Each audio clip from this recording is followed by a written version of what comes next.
This video is about quadratic functions.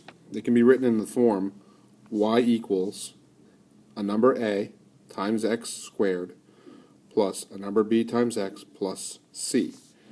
The only thing that really matters here is that a is not equal to 0. So a does not equal 0, and we're good to go. So if we let a be anything we want other than 0, we will get a quadratic. So let's let a equal 3, so we have 3x squared. Let's let b equal 5, so we have 5x, and let c equal 1.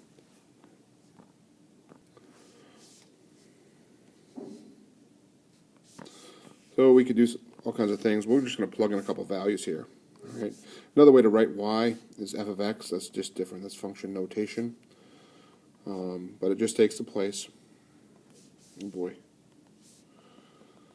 And what we can then do is say, let's find f of a number.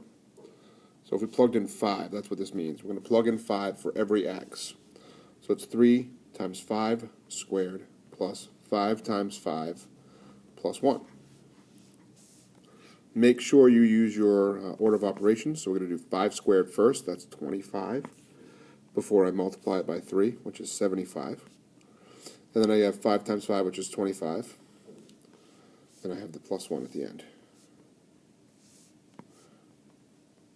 So I have 75 plus 25 plus 1 is 101.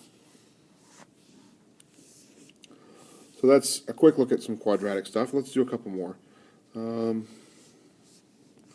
Let's say we had y equals x squared minus 1. So let's plug in a bunch of numbers in for x. And we'll see what we get out for y. So I want to plug in -2, -1, 0, 1, and 2.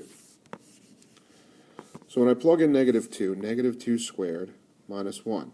So I'm squaring a negative, it becomes positive, so it's 4 minus 1, which gives me 3.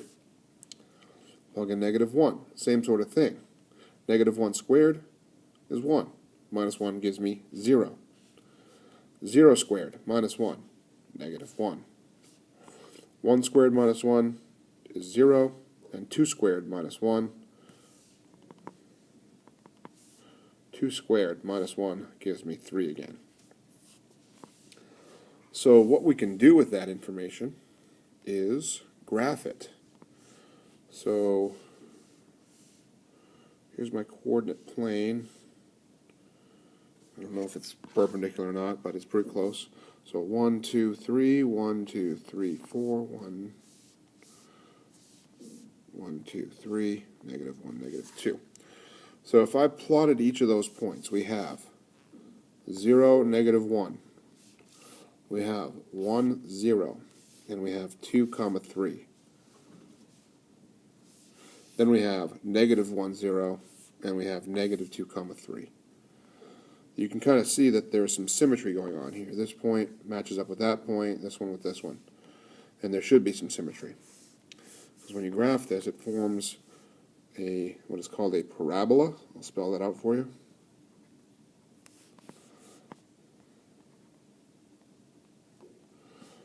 And there's some symmetry. It comes to a nice little curve down at the bottom. Okay, some people like to call it a U-shaped graph. That's okay, it's informal, but it is that basic shape.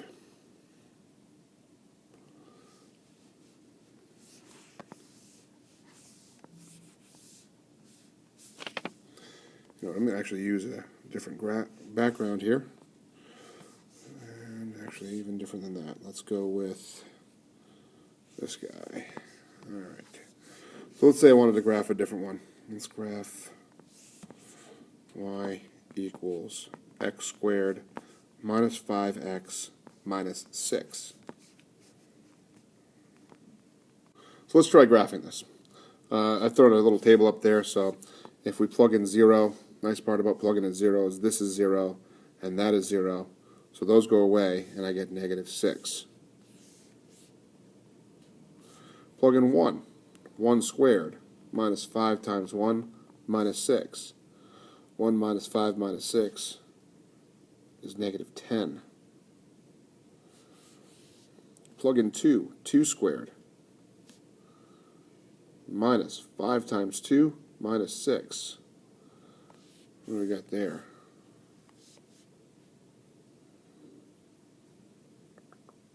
4 minus 10 minus 6 is, so we're looking at negative 12. If I plug in 3,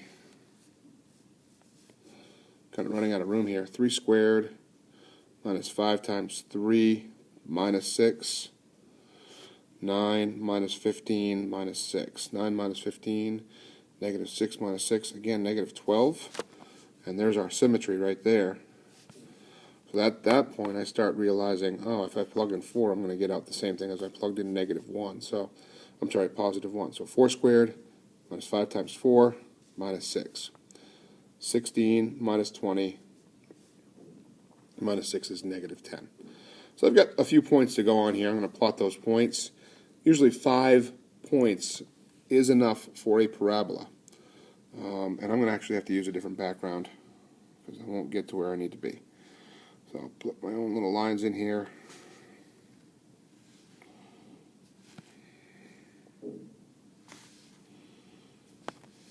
And something like that should work. I need to go down to negative 12. That's my lowest. So I don't need to put every number in there. 2, 3, 4. Here's negative 5.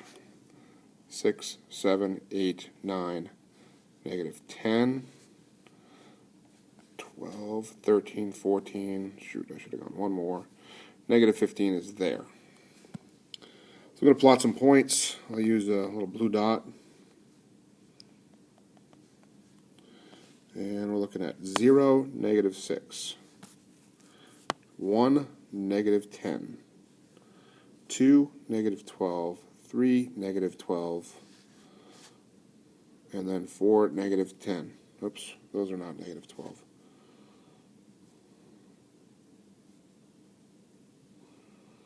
And there we go.